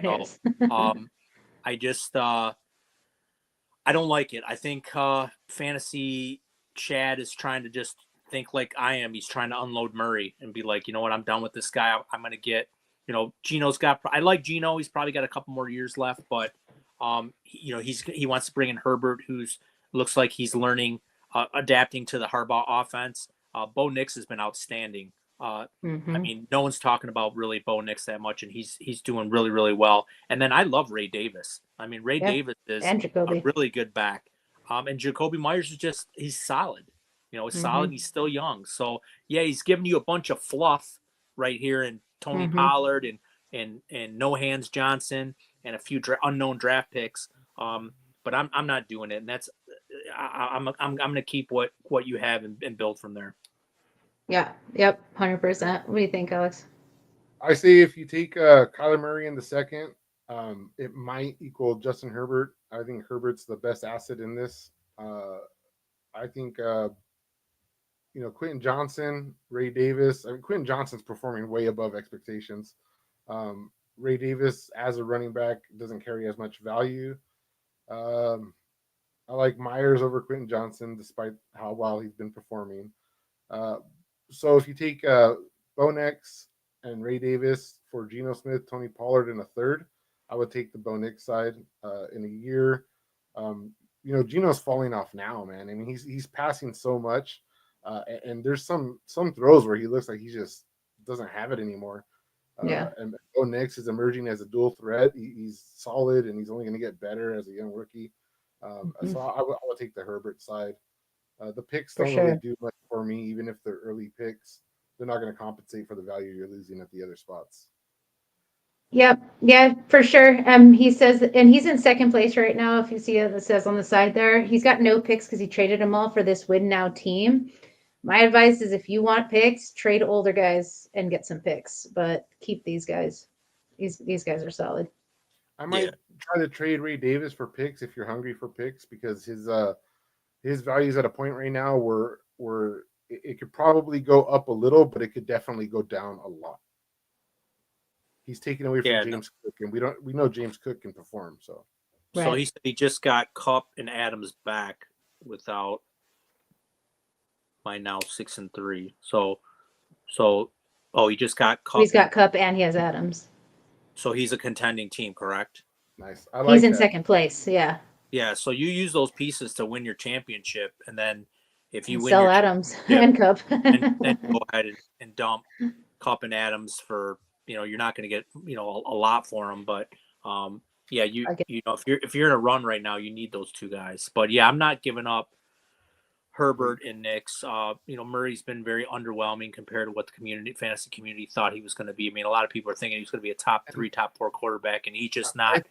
He's not unlocked Harrison. I think Kyler Murray's got a maturity issue. He's you guys remember last year they were talking about how the video game playing was going to be cemented into his contract. Couldn't pull himself away from Call of Duty. And then earlier this year, he made that comment about Marvin Harrison and how it's not his job to get him the ball. And it's like, dude, it literally is your job. It's literally your one job. Yeah. What your job is. So it's a maturity issue. And this late in his career, I don't think it's going to get better or much better. No, Brian, keep what you got. You got some nice pieces there. Just go for that championship. If you hold all of the guys you have now, you're gonna freaking win this league. You've got Kupp, you got Adams, you got Myers, you got Herbert, Nix. I mean, just win it. Get your money. I think Adams is gonna have a strong finish to the year. For sure. Thanks a lot, guys. All right. This is my friend Tanner. Okay, so he traded away Dowdle, Devontae Smith, and Addison to get back Rashee Rice and a 2026 first, which he says could be mid, but you never know yet because it's 2026. He is in third place competing right now, and his wide receiver core right now consists of Justin Jefferson, Devontae Adams, Jacoby Myers, and Tyler Lockett as his top 5 guys without Devontae Smith, and it's a 3 wide receiver lineup. Okay. And he's in third place. Yep. He already made this trade. Okay, and he's getting the Rice side. Yeah. Okay, so I don't like the deal. Yeah. You're competing right now in third place, and you have a strong receiving core. but I'm not giving away Devontae Smith or Jordan Addison, even though you have Justin Jefferson. I'm still not giving away those two. Rice is not helping you this year. First means nothing to you this year. You're competing for a championship. You need all the pieces you can have to finish off the bye weeks, and if you have any injuries in the playoffs. I like Rico Dowdle going forward. I think in this offense with Cooper Rush, they're going to want to run the ball a little bit more. And Oatmeal Pants, Ezekiel Elliott is done. So he's dust. So and Cook's dust. So Dowdle, I like Dowdle. He can catch the ball for easy points, run the ball. And who cares if you got to play Jefferson and Addison is a flex, put them both in there. It's I mean, that offense is elite. I mean, Sam Darnold's going to both these guys. So I don't like it. I think it definitely sets you back, especially if you end up having an injury. Yeah, as a competitor, I hate to see you give up the players you gave up as a competitor. Rico Dowdle, at least for this year, seems to be cemented as RB1 over there in Dallas. They finally realized and give him the rock. No more oatmeal pants back there. And I'm going to read you the schedule for Devontae Smith. I'm not really a Devontae Smith fan, but with AJ Brown battling injuries this year, Devontae Smith's going to be so essential. And he faces Dallas this week, then Washington, then the Rams, and then the Baltimore Ravens, who have no secondary. And then he goes to Carolina. Then his difficult match in week 15, week 1 of the playoffs, is going to be Pittsburgh. So maybe that had some kind of impact. But after that, he goes to Washington and then faces Dallas again. I mean, these are secondaries that are giving up points. Washington's looking better, but you're looking at a great run. He's past his bye week, and you have one difficult matchup in Pittsburgh. So you're giving up pieces that are going to help you win. God forbid, Devontae Adams gets injured or Jacoby Myers, and now you're starting Lockett as your wide receiver 3. I think unless you're going to turn around and sell that first or Rashee Rice for better assets or try to pair them up for another elite player, I would rather have the pieces here. In third place as a competitor, I think it's easily Devontae Smith's side for me.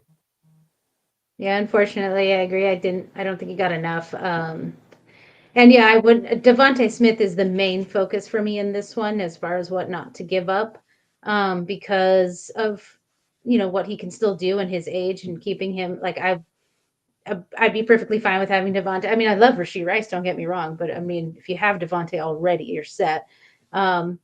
His running back room is really good, so I don't mind him giving up Dowdle and Addison, but Devontae is where I think where it was went a little too far there without even any 25 picks. But sorry about that. I've been telling people like all along, go in Dynasty, go buy Jordan Addison. I mean, the guy's in there. He produces. Justin Jefferson draws all the coverage, so he gets one-on-one against the worst corner, and he lights them up.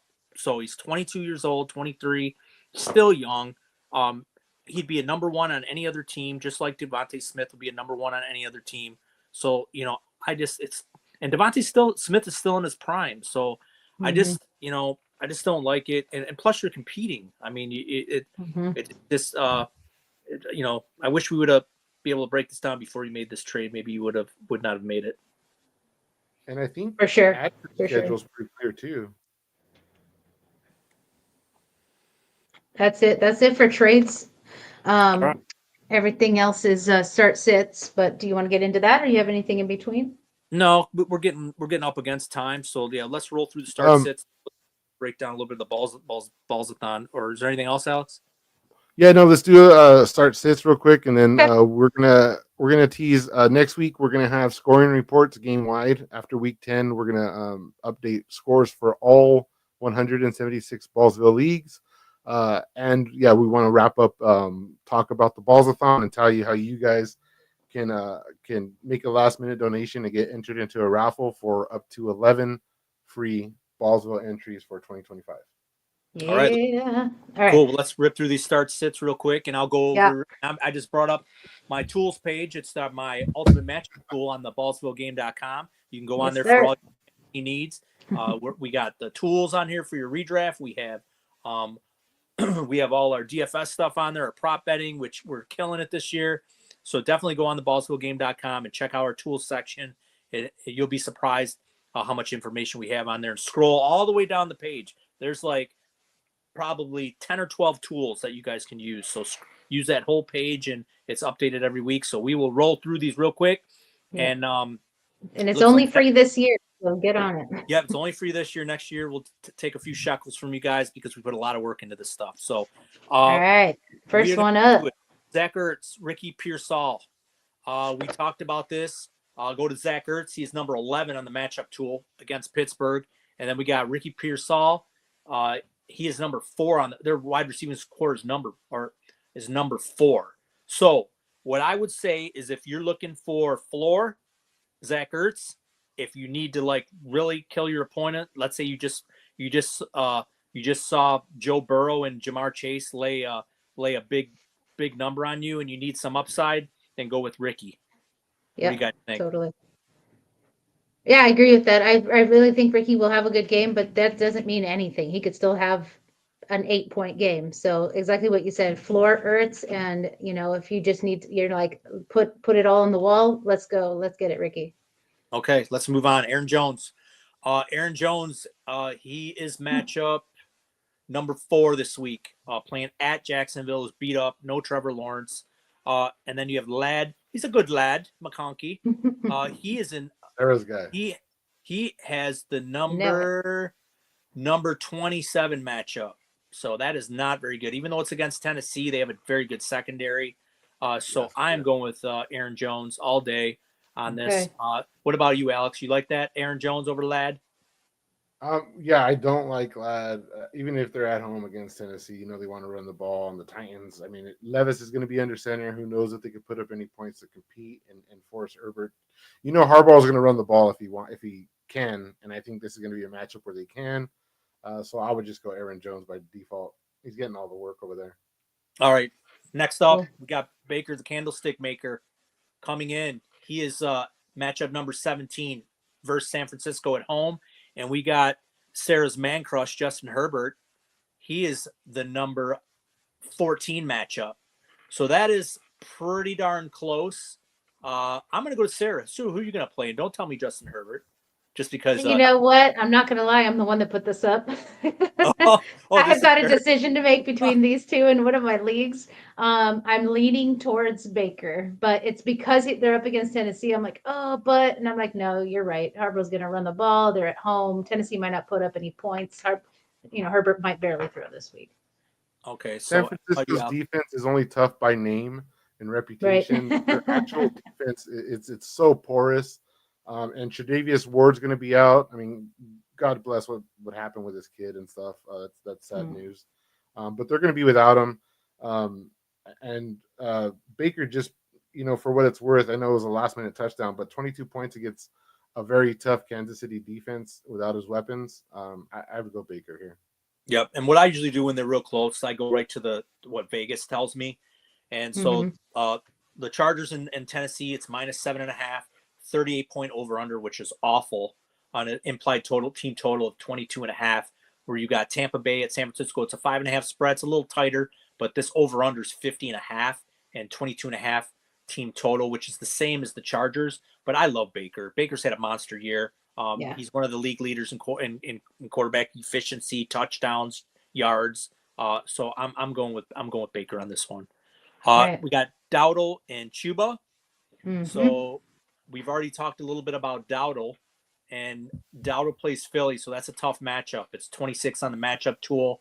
Don't really like that matchup. It's pretty bad. And then Chuba, I mean, he just got paid. So they're playing the Giants across the pond. I mean, it's not the greatest matchup, number 17, but I mean, Chuba's Chuba. He's having a great year. I'm rolling with Chuba. What about you, Alex? Yeah, I think so. I think without Dak under center for the Cowboys, I don't know how potent their offense is going to be. I think the Giants are an easier team to run on than the Eagles are. So I would go with Chuba. Sarah? Yep, same. It was close for me when I first looked at it, but I think you're right about who they're running up against. And if Dallas is even gonna, care anymore. They're talking about Dak Prescott might just that That he might not might even be in the whole take the year season. off. Yeah, and at 3-5, how motivated are they? Are they? I don't see any kind of action. I have CD Lamb a few places, and reluctantly, I'm just gonna hold them. I'm not gonna sell them because I won't get what I want. Yeah, for sure. All right, let's move on. This is pretty disgusting. Jonnu Smith, Tank Bigsby, or Jalen Warren. All Yeah, right, we will definitely look into this, even though it's disgusting. it So is. it looks like Miami tight end is in the number 5 matchup, so it's not bad at the Rams. A high over under or high over under 50. We have Tank Bigsby. Well, that's a mess in Jacksonville. He's number 25 against Minnesota. We do not want to go against that defense. And then Jalen Warren, Pittsburgh. Pittsburgh is at Washington in the number 13 matchup. He's got Najee, who's the number 1. Washington's actually hasn't been that crazy on defense. They've been okay. They haven't been great. But, God, man, Jonnu Smith, I mean, they don't really throw to the tight end that much. This I don't is know. I can't not figure. fun. I'll go to Sarah. What do you think about this, Sarah? I hate this. I would hate to have this decision to make. Because, obviously it's some flex spot. I wonder if there's a TEP at all, but I mean, my guess is this has got thrown up because their projected, numbers are probably pretty similar and it's all crap and who's going to be the one to hit. So I'm thinking Bigsby's out. I don't like that matchup and they're both healthy anyway. Yeah, I Um, agree. yeah, I guess maybe I'm going to roll the dice with Jalen Warren and hope that, Washington can't really hold the run very well and, they throw to him. Yeah. What about you, Alex? And I agree. Bigsby's out for me. No Trevor Lawrence, and they're up against the Vikings. He doesn't he's not the pass catching back, and ETN should play. And that team's gonna, without Trevor Lawrence, they're gonna look pretty bad. I'm thinking. So I think I lean like 55% Jonnu just because the Rams and the Dolphins have more potential to be a higher scoring game than Pittsburgh and Washington. Washington got the win on a Hail Mary, but they struggled against the Chicago's defense, and Pittsburgh is a lot better than Chicago. Warren can catch the ball, but as far as running the ball, I don't think they're going to have much need for him. I think it's Jonnu by default, but barely over Warren. I guess that's something to think about too if Tyreek doesn't play. Yeah, that's a little bit concerning. I mean, I think some he good. plays. There's some good analysis, guys, because Alex makes a good point. Washington did struggle against Chicago's defense, and Pittsburgh is better. So, I guess you just hope that Jonnu maybe catch. I mean, really, all Jonnu needs to do to pay off is get like 3 catches for and maybe get one long one for maybe 30 yards or something. And God, if he gets in the box, you're a winner. So, I'm looking, like I said, I'm going to look at Vegas. Vegas tells me the Rams and Miami are -1, 50-point over under, and Miami's team totals 24. So that's 3 touchdowns. So maybe Jonnu gets 1. So I'm not liking it. It's disgusting, but I'll play Jonnu Smith. All right. And then one more. We got Juwan Jennings and Rome Odunze. Juwan Jennings. Oh, what the hell is that? Oh, Juwan Jennings is the number 4 because we already talked about Ricky Pearsall. So number 4 against Tampa, and then Rome Odunze is the number 12. So they're still both green boxes, which are good matchups. New England's defense is not as bad as everyone thinks they are, and this overall, I think this is going to be just a low scoring game. It's 39. Vegas is saying 39. So you go over to San Francisco and Tampa Bay, which will be a higher scoring game. And San Francisco is their team implied total is 28. So that's 4 touchdowns. I think Jennings gets in the box. What about you, Sarah? Yeah, I agree. I would go Jennings here because I do. Jennings. I mean, we've already seen what he can do with Brock, and that was with Ayuk there. So yeah, I mean, poor Caleb is only having a good game once in a while. So yeah, Jennings for sure. That's sad. Alex? I actually sold Caleb in a package to get a tight end and Anthony Richardson and a pick. Caleb feels like, at the start of the season, it was going to be like, who's going to win out? Is it going to be the talented Caleb or is it going to be the tendency for Chicago's organization to destroy any quarterback that comes to the league? And so far, I think it's Chicago that's winning. Their inability to develop these young quarterbacks is evident. I like the way that Odunze is starting to find his own. He looks more comfortable on the field. Keenan Allen's kind of tapering off, but there's still Komet, DJ Moore. There's mouths to feed in Chicago, and I think Jennings is number 2 in San Francisco, and that has more potential to be a shootout with the Bucks. I think he's more essential to what the 49ers want to do. And I would lean Jennings on that one. Okay. All right. Well, before we get into our Ballsville-a-thon wrap up, I just want to tell everyone, please like and subscribe to our podcast. It really helps. Please go to theballsvillegame.com for all your fantasy needs. We work very hard on that website. It's evolving, and it's really cool to check out. So that's it's just going to keep evolving, and we really appreciate all the support. So I'm going to let Alex get into our Ballsville-a-thon wrap up. I want to thank everybody for donating for the cause for the Floridians like myself that went through the hurricanes. We really appreciate it, especially our friend Jimbo's Bimbos, who's pretty much had his whole house completely wiped off the map and had to rebuild. So we raised $1,066 that'll go right to him to pay off all those Home Depot bills to help rebuild his house. So thank you very much, and I'll hand it over to Alex. Yeah, so we had 3 Ballsville players that were affected by the hurricanes. We had Scott here, we had Kenneth, and we had Jimbo's. And originally we were going to distribute this to the 3 of them. However, Scott and Kenneth both agreed that Jimbo's was the one that was in dire need. I think, as he put it, his work paychecks are literally going to supplies for him and his wife to rebuild their home by hand. The website will have some pictures up there that are pretty disheartening. So prayers out to him, and everybody else affected by these hurricanes. But on the bright side, Sean and Scott here had the idea of using this as an opportunity to pool our resources together as a community. We did something really cool. People donated items. They're on the website. The items are they're here. So they had like a price on them, and you can come and make a donation and claim that item, and then you would be entered into a raffle. So the box of cards sold.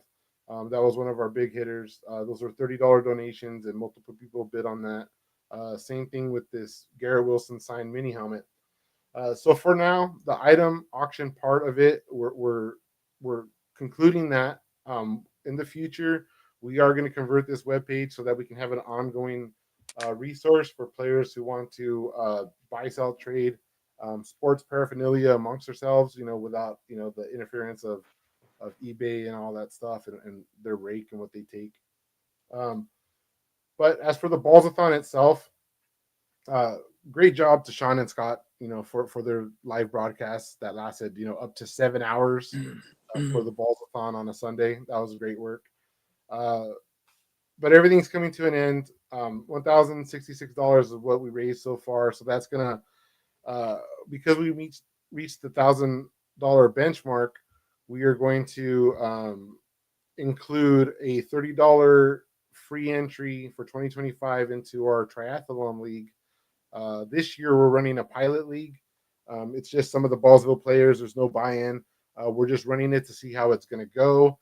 If you're not familiar with it, it starts off redraft and then it converts into a guillotine format. And then for the playoffs, it concludes with a best ball format. So by that point, you'll have, stacked rosters with deep benches, and then you just put it into a best ball format, and the best team wins the year. So we have, big plans for that. So we're going to have one of those free entries up for grabs. We're also going to have 5 free entries into the mini leagues that we covered earlier in this podcast, and 5 free entries into the big game. These are all best ball games, and for the mini leagues, those start right after the Super Bowl. So, as much as we hate to see the fantasy season wind down, when it does, we get right into NFL playoffs, Super Bowl, and then we go right back into our 2025 draft season. So it's good times for us. So if you come to the main ballsvillegame.com, You'll pass scoreboards. These are all our games. Right here, you're going to see a link to the Ballsathon page. You can come down. You can read our little closing statement. A link to this podcast where we're talking about things. And then right here, you're going to see a button. It's going to say click here to donate. And that's going to take you to our fundraiser. Any donation of $5 or more is going to enter your name into our raffle that's going to take place on Tuesday night's podcast. Your name will be added to this list. And these are all the players that are going to be entered into a raffle. And we're going to give away the 11 Ballsville free entries. Our other goal was 1,500, and it's not too late to reach that. If we reach 1,500, one more Ballsville entry that we're going to give away is a coveted entry to the next Dragons of Dynasty Startup League, and you're going to get the first spot for our expansion in 2025. That's assuming we can raise $434 more. So any donation, $5 or more, is going to get your name added to the list. And that raffle is going to be Tuesday. Scott, I know you'll be there. Sean will be back, and whoever else joins you guys. But that's going to be a lot of fun because on Tuesday, not only are we going to have the conclusion of this raffle, but we're also going to have a game-wide update to all of our scoreboards. That's also on the webpage. We'll cover it on the pod, but this is going to be updated game-wide, so you'll have the fresh standings for all of the dynasty leagues. You're going to have a spreadsheet format that we went over. It's going to be for all the mini leagues. All 96 of the big game leagues are going to be all updated, including your division leaders. And it's a good opportunity in week 10 for you to just go and see how the competition is doing, compare your league to other league winners and see, who's dominating, who's undefeated and stuff. And week 10 is going to be a trial run. And then for the mini leagues, we come back after week 14. For the other games, we come back after week 15 as the playoff kicks off. And then again in week 16 as we collect wagers. And then finally after week 17 when we go through all of our game and we declare all of the winners. And we're in an exciting time right now. So, find the league, the link to donate. Once you donate, your name's going to be noted down here. You don't have to put your sleeper name just yet, but on Tuesday, if you win a raffle like Jennifer Britt here, we'll be able to know this is the winner, and then that person can reach out and let us know who she is on sleeper, or whoever knows her can reach out to her and get her information, and then we'll Jenny B. and we'll include. So that's that. The fundraiser's ongoing. It's gonna get closed out on Tuesday, and we're gonna kick into our scoring reports next week, which is one of my favorite things to do. All right. Well, I know it was a little long-winded, but we're gonna head on out. So thank you again for your guys' support. For my producers, Sarah M21, for El Presidente, Westlex. Until Tuesday, we'll be back. Don't forget to tune in on Monday for Sean's Guillotine podcast on Monday night. And until next week, have a great weekend, guys, and good luck in your fantasy leagues. We are out. That's a wrap.